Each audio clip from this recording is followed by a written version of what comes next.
This time last year, on the main stage in the conference hotel behind me, I spoke to the Ukrainian President Volodymyr Zelensky. Then he hoped that diplomacy would work to deter a war, but he said that Ukrainians would absolutely remain firm to defend their country. And now, more than 7,000 civilians are known dead, and perhaps many more, as well as tens of thousands of soldiers. Millions are displaced, homes and schools gone, churches and civilian infrastructure destroyed, and the war grinds on with no end in sight.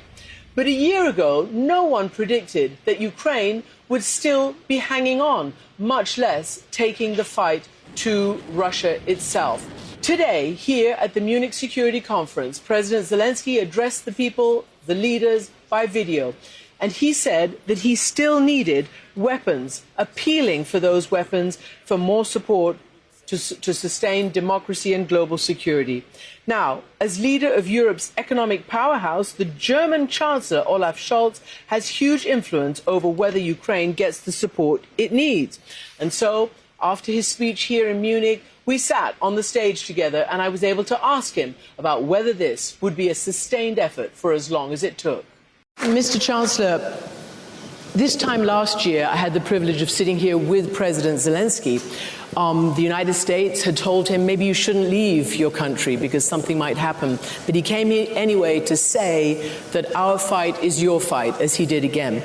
Many nations here, with the exception of the US and the UK, did not believe in the intelligence that Vladimir Putin would in fact invade. And then 3 days later it did.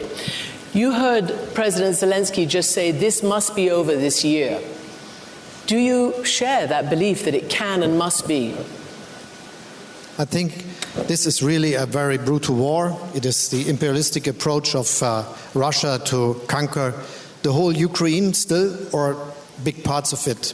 And he is doing this with very much furor, with a lot of brutal impact on the soil of the Ukraine, and many people suffer from that, dying men, women, children, and young and old people. And this is what we should know. So this is what we can do now facing the situation, and that is giving the best support we can. And this is why Germany enlarged constantly its capacity of support for the Ukraine, and we did so with the effect that now we can say that Germany is the biggest supplier also of weapons to Ukraine in continental Europe, and we will continue to be there. Mm-hmm. But you in your speech said we have to be ready for the long haul. I mean, you must strategize, you must think amongst yourselves how long this could last. Do you have a target date? I think it is wise to be prepared for a long war, and it is wise to give Putin the message that we are ready to stay all the time together with Ukraine, and that we will constantly support the country. So it is not really a very good idea that in this conference or at this podium the two of us discuss the question when exactly, in which months, this war will end. The really important decision we should take all together is saying that we are willing to do it as long as necessary, and that we will do our best. Do you believe that NATO, the allies, will stay united? And do you believe that your people will stay behind you and behind this effort? Yes. First, I'm absolutely sure that Putin never expected that there would be a that united Europe and that there would be a that united world. He never thought that the transatlantic partnership would work that good. But also he never thought that there would be so much support for Ukraine from many other countries all over the globe. And he never expected that there would be a majority of people voting in the General Assembly saying that this is a war of aggression that could not be accepted. And he never expected that even in the G20 meeting we had a very strict sentence about this war and the Russian aggression, and an absolutely clear sentence that nuclear weapons should not be used in this war. So the unity is someone he never expected, and it is our task but also our chance that we stick to it. I'm absolutely sure that we will. And looking at the situation in my country, I see that there is a broad support for the strategy and activities of the government. Yes, there are some, and we are a democratic country, that are not that sure whether it is really a good idea to do all these sanctions and to deploy all these many weapons to Ukraine. But even the big majority of those is in the end accepting that the government has to take a responsible decision and trust us in doing what we do. And even those who possibly sometimes think we should do something more really understand that it is very good that we stick together, that we never go alone, and that we just do it together with our friends and partners, and especially with the United States. And this is why I'm also sure that we will have the support of our people for the things we are having to do. Obviously, one can't put a date on the end. However, it does depend, I suppose, on the amount of help that you send and the speed with which you send it.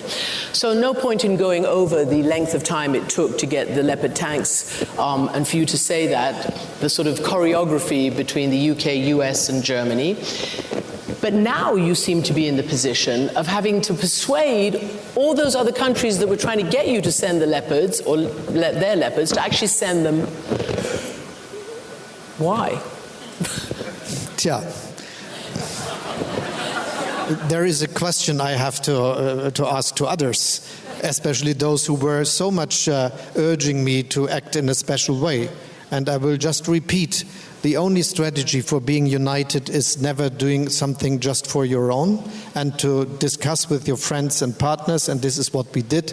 And I'm really appreciating very much the strong alliance with the United States in this case. It is very good that we did a lot, and not just the last step, together.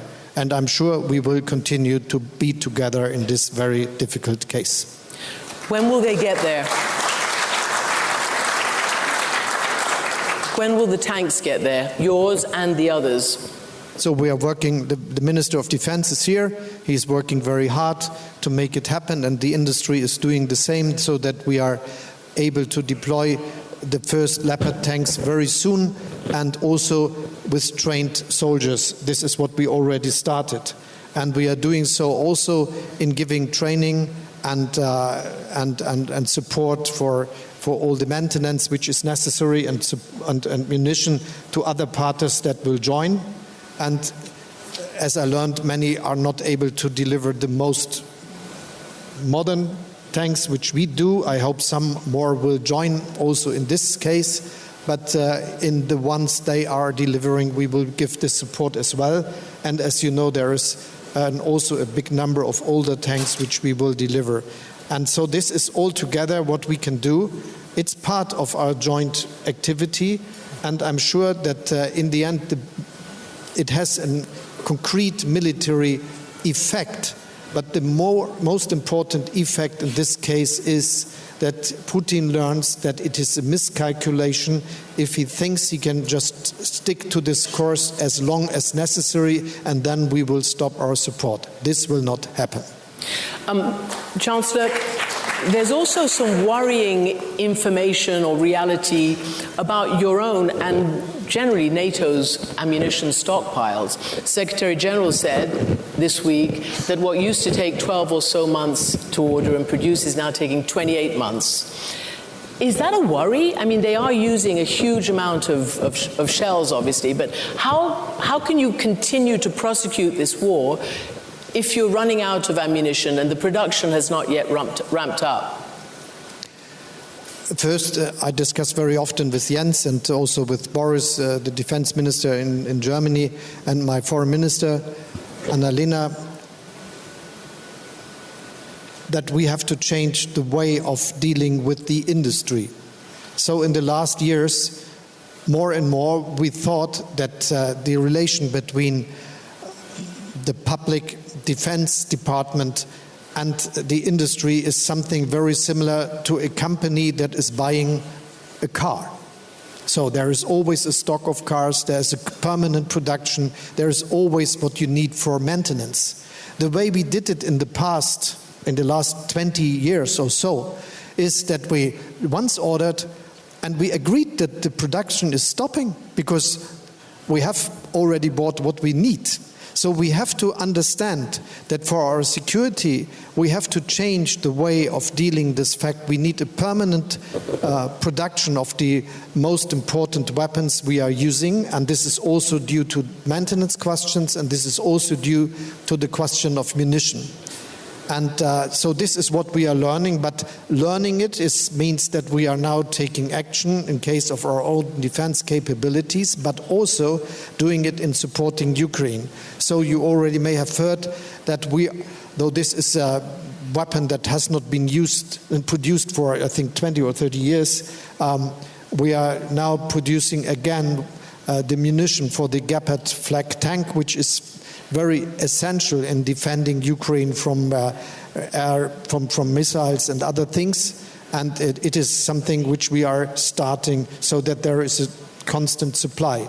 We also discuss what we can do for achieving the chance that the munition that works with the tanks that are in use in Ukraine, mostly of Eastern and Russian origin, could also be continued. And there are a lot, and I see them, of our Eastern partners who could be very good partners in creating the production in this case. Okay. So we are willing to do our best that a permanent supply is feasible. Part of this conference is also, as it was announced, to include the global south and actually to try to change public opinion and opinion amongst the leadership. You were just in Brazil talking to President Lula. You asked for ammunition for the Gepard tank. I also interviewed him in Washington when he visited President Biden, and he said, no, not doing it. Don't believe in it. Don't believe in what you're doing. How are you going to convince the rest of the world to come on board with what you call a war for international and global values and the rule of law? So first, I think that this is the last moment for what Putin always is calling the global West, to have a very good and much better relationship to many countries in Asia, Africa, and the South of America. I'm completely convinced that if we look from the world from the perspective of 2050, it will be a different world with many powerful nations in Asia, in Africa, and the South of America. And this is obviously Indonesia and India, if you look to Asia, but also our good friends we already have in Japan and in Korea, but look at Vietnam, look at Malaysia, look at the Philippines, look at Thailand. There are many countries that could be good partners for us if we are dealing with them, and this is what we should do. And this is the same with Africa. I just want to repeat that it's very good that we have a good relation with South African Republic, that we have a good discussion with Senegal as the leading country of the African Union today. But I would just remember you that Nigeria will have, as some people are telling us, 500 million inhabitants in the midst or near the midst of this century. And if we go to the South of America, with Brazil, with Mexico, with many other countries there, they will be strong. And they will not accept that a country, even a country coming up now, will give them advice. This will be definitely a multipolar world. And the task we have today is to make very sure that this multipolar world is not a world which is not accepting the rule of law in the relation between countries, that revisionism is never accepted, which is what Putin is doing, and that we have, though we do not all agree on the way of governing our countries, agree that the habeas corpus, the integrity of a person, is something that is also accepted by those countries who are not democracies, like, for instance, Germany or France or UK or the United States. And this is the one thing we have to do. And this is why I invited many of them to this Elmau meeting in G7 in Germany. And this is why I think that we should not underestimate the situation. It was Brazil, it was South Africa, it was Argentina, it was Indonesia, it was India, and many others that made it feasible that we had that strong decision in G20 saying that this is an aggression and saying that nuclear bombs should not be used in this war. And we have them as partners, those who already decided on the General Assembly together with us, but also those who haven't done this, but who are absolutely clear about the aggression. And just, you mentioned Brazil, Lula was and is absolutely clear, saying this is an imperialistic aggression by Russia and nothing else. Yeah, but he also gives a little, he also says it takes two to tango, and he puts some of that blame on Zelensky. In any event, let's move on, because we're going to get some questions in a moment. But first, the tanks were like, no, yes. Are the planes going to be no, yes? And what are you going to talk to President Biden about when you go to Washington to meet him soon? So we have a very good friendship, and it is not that we have public debates, but we have a lot of debates where we work on the questions on the table, and it is something that only works if we do not tell you before what we will do, and afterwards possibly also not all. So we have to do something and have to deal with some questions. And as you know, I think some questions before you asked me, you were deciding to send combat tanks. What? And now you have to convince others. But though you did this, you now ask me about another question which is not on the table, which is not on the agenda, where there's no need for discussing it. I think we will have to do a lot for making feasible that now a broad support for the things we already delivered for the battlefield on the ground, and which will be important, and we will continue to do more of what we already did and to get many countries. Now, from the very beginning, Britain was a very vocal and material supporter of Ukraine's defense. But with economic troubles and stockpile and ammunition woes around the NATO alliance, how long can this support be maintained? Well, James Cleverley, the UK Foreign Secretary, is here to discuss this with me. Welcome to the programme. Thank you. So, Zelensky was again asking, as he always does, for more. Big thank you for everything you've all done. But there seemed to be a mood in the room that the West is falling quite far short of ammunition and the ability to keep producing it at the rate in which it's needed. Is that the same case at home? Well, the point that the UK has consistently made is that we need to support Ukraine, and we need to support Ukrainians who are fighting for their self-defense until this is resolved, until this war is over, until it has been concluded properly. And that means giving more equipment. That's why we were very proud before this conflict started last year to have provided those anti-tank missile systems. That's why we have worked with international partners to provide artillery support and most recently tanks. And I'm very pleased that there is now a real international consensus that that is the right way forward. And we have to stick with them until this is done. We have to have the strategic endurance to stick with them until this is done. Can I ask from the British point of view, or how the British define until this is done?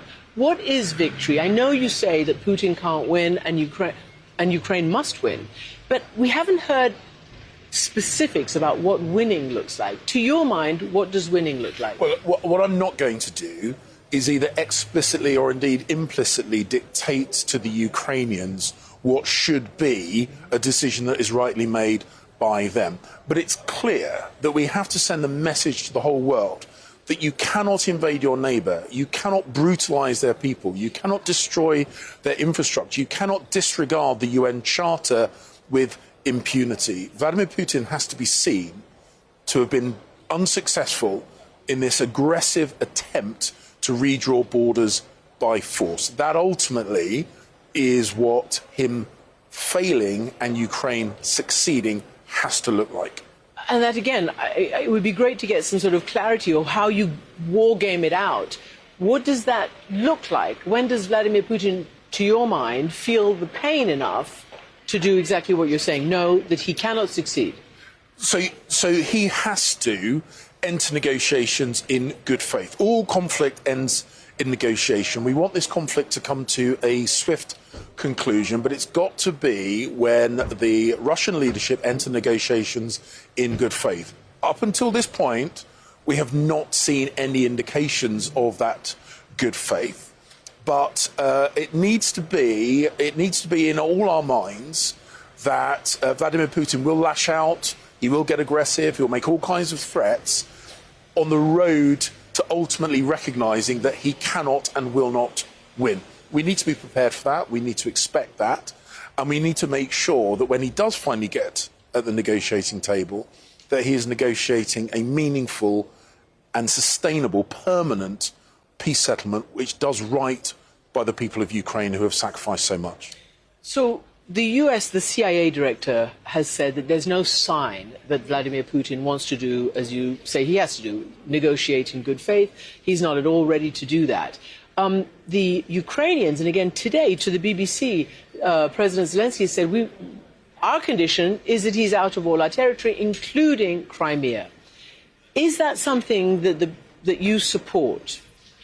Well, as I say, it would not be right for the UK or indeed anyone else to dictate to the Ukrainian.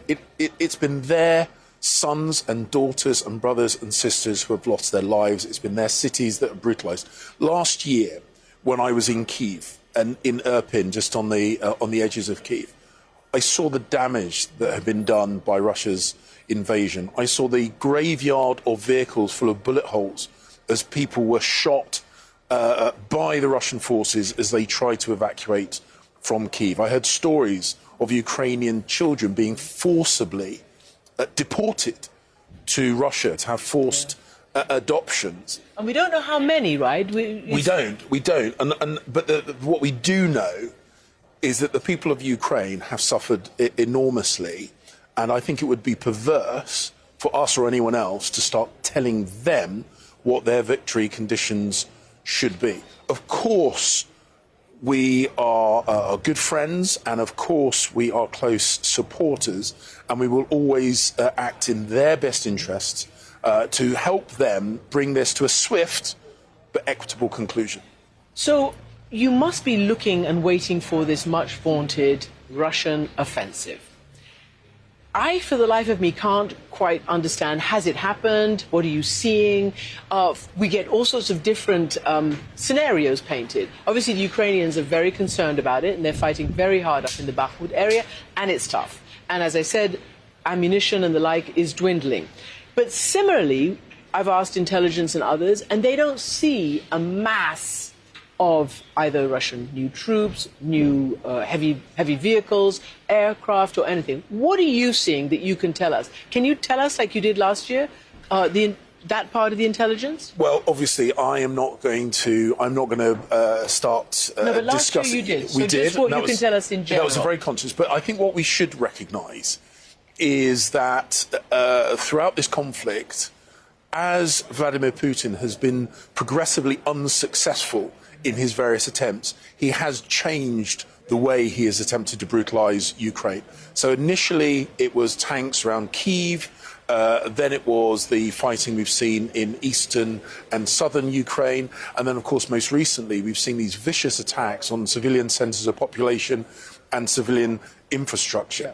So we know that Vladimir Putin... Whoops! Oops. Stuff happens on live television. It was a small car crash. But I think it's okay. I think it's not your car. It's not my car. All right. Look, so we know that Vladimir Putin has a track record of lashing out, and we have to help the Ukrainians defend themselves against whatever form of attack Vladimir Putin throws at them. But ultimately, as I say, what this is about our support to bring this war to a swift conclusion.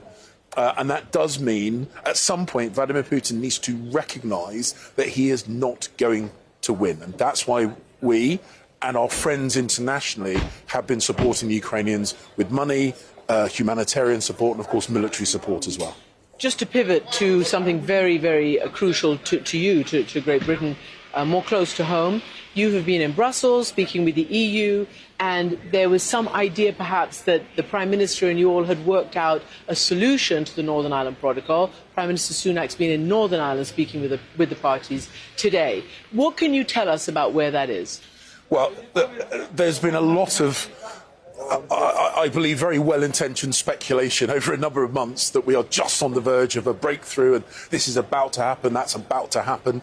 The simple truth is this is a complicated challenge, but we've been speaking with the European Union intensively and in good faith. We have a good working relationship. We built, I think, a very good momentum. But we still have difficult issues that need to be resolved. We are more than willing, as indeed are the European Union, to work intensively to try and resolve those. We would love to have this done sooner rather than later. We're not chasing an arbitrary deadline. We want to get Stormont, the Northern Ireland Executive, back up and running. And we will continue working with the EU, with the political parties in Northern Ireland, to try and get this resolved as quickly as possible. Yeah, thanks so much for having me on. So the U.S. is telling Ukraine, right now they have a guarantee over the next several months that security assistance, billions of dollars of aid, weapons, heavy tanks from both the U.S. and its allies are coming in, and they want Ukraine to try to capitalize on that as much as possible. The war has really been sort of a slow grind in eastern Ukraine for some months now. Neither side has made significant gains. So there is concerns about this being a war of attrition, but we know Russia is planning an offensive. Ukraine wants to be able to mount a counteroffensive to try to retake critical territory. And the U.S. is telling them, this is one of your best opportunities to try to change the trajectory of the war. We know this money is coming in. We know these weapons are going to be coming. The political dynamics in the U.S., this is just a reality everyone has to face. Republicans took control of the House in January. And while the White House says they're confident they'll still get more aid if they need it in a few months, there are no guarantees as to how much it could be or if the White House will get what it's asked for, which thus far it has every single time it's gone to Congress and asked for money. Yeah, so important. And any sense from your perspective, we've been trying to dissect a little bit, is Ukraine better off just really trying to hunker down and control the Donbass? Which we know Vladimir Putin would love to have for the natural gas and all the other minerals and resources. Do they try to go back at Crimea, which, again, I think Vladimir Putin thinks he can control that in the Black Sea. And Vladimir Putin seems to say, hey, I can have both of these forks in the road. But from the Ukrainian standpoint, knowing this is a critical time, can they play both of those strategies, or they just need to pick one and go? This is a really important question because this hits at another sort of point of tension between the U.S. and Ukraine. Of course, the U.S. says we're not going to tell Ukraine what to do. We just advise them. They guide them on intel and let them know what their military analysts know, but it's ultimately up to the Ukrainians what they decide to do. But their concern is that Ukraine cannot play the same game Russia is playing here. Ukraine cannot deploy forces everywhere Russia is sending them. So I think a really good example of this right now is Bakhmut, one of these cities in the east, where Russia has sent a lot of convicts, untrained, unskilled fighters, to try to take the city. The U.S. says there's really no strategic value to the city, and Ukraine has lost a lot of their skilled fighters on the front lines in Bakhmut over the last couple of months. And the U.S. is saying, look, you can't defend Bakhmut and simultaneously launch a counteroffensive and do both of those things well. So they want the Ukrainians to prioritize. They think the counteroffensive is much more important than defending Bakhmut, conceding that it does have symbolic importance. And the same with Crimea. U.S. Intelligence agencies have determined that right now Ukraine cannot retake Crimea. Their forces aren't going to be able to do that anytime soon. They've briefed Congress about this. But of course, it is very symbolically important for the Ukrainians that the fight in this war be to retake all of Ukraine. And that's we always say focus precedes success, and focus always precedes success, especially when you're dealing with limited resources or people power that becomes so difficult and so challenging. There's also that underlying component of just how important this moment is in that. And you pointed out in your piece in the Washington Post, talking about the fact that Vice President Harris, Secretary of State Blinken, are in Germany over the weekend. The president, of course, is traveling to Poland next week.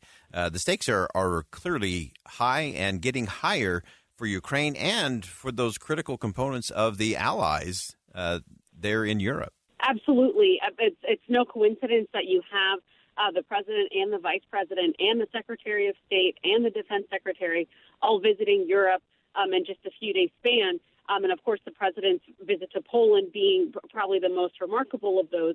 So I think we can fully expect Vice President Harris in her address tomorrow, President Biden when he gives an address next week in Poland, to really try to affirm the U.S. commitment to Ukraine, to try to show that there's no defections or weakening of resolve among the Western alliance. They're hoping to send this very clear signal to Putin. And, that might all be true. But again, that doesn't really forecast how the next few months will go or how long Europeans and even the U.S. and Congress will be willing to keep supporting this war. Yeah, and I think for the European allies in particular, where their citizens are really feeling it much more than we're feeling it here in the United States. Europeans are dealing with it in terms of gas prices and heating for their homes and so on. They're really feeling it. I think that becomes a real tension point. Any insight on the president's speech in Poland? I actually have felt that the speech he gave a year ago in Poland was one of the best of his administration. I think he was very strong and very clear in that. Anything you expect to see in that speech that we should be watching for? Some subtle messages. But, I've heard from a lot of White House officials that they also think that was one of the best speeches of his presidency. I think, really you're going to see the president saying this is a battle, democracy versus autocracy, and the world needs to stand by Ukraine. He's going to try to make this about something bigger than just the specific fight between Russia and Ukraine, to try to maintain global support for this war. There, of course, has been a lot of countries, not necessarily in the U.S. Or Canada or the Western Alliance, but in the global South, who have really grown pretty tired of the war because of the global economic repercussions, the food shortages that have resulted. And so I think you're going to see the president try to make the case for sticking with Ukraine. We don't know if he'll announce, some new security assistance or military assistance for Ukraine. We haven't really gotten much indication of that. But I think, him being there, him being in Eastern Europe, physically so close to Ukraine, is going to be him trying to send this very clear signal that the U.S. is not going anywhere. Yeah, and any sense from your sources, Yasmin, in terms of the insight of Russia? We know they've had a little bit of a brain drain. Some 500,000 to 1 million of their high-tech folks have left the country. I always say it's sad, too, because I think a lot of those are people who could affect change inside the country. Any signs as that Vladimir Putin is navigating as we get to these spring offensives and counteroffensives? Well, we know that, there's been, as you mentioned, there's been this big exodus from Russia. There have been Russians who have not supported the war. There have been high-level Russian officials who have questioned Vladimir Putin's judgment and leadership. There have been these questions surrounding his health. And so I think, there has been some sort of speculation over how long he's going to be willing to stick with this. But I think one important thing to note is that, a lot of experts I've talked to have mentioned this, that Vladimir Putin is still hoping the West will get tired, will not want to continue to support Ukraine. Russia has far more troops than Ukraine does. And, of course, while the U.S. and its Western allies are sending heavy weaponry and money, they're not sending troops. And so I think he's still hoping he can kind of wait out the West and then try to retake these critical parts of the East. Yasmin Abudullah from the White House, reporter for the Washington Post. And Yasmin, always appreciate your perspective. Great writing, great sourcing, great perspective as always. We appreciate you joining us on Inside Sources. Thanks so much for having me. Always great perspective there. I love the way that Yasmin goes at these issues, and it's never just the top-line stuff. She understands what it means to get to the nuances that are so often missed in media, in social media, in a headline world that we live in. And so we have to learn to think that way. That's why I love to have Yasmin on the program, is because she gets you to think beyond just the obvious stuff and get to the nuances where all of these things are really going to be decided in the end. And especially when it comes to Ukraine, the spring is going to be pivotal, and we're going to continue to watch closely what is happening, the offenses, the support, the long-term strategy. It all has to come together.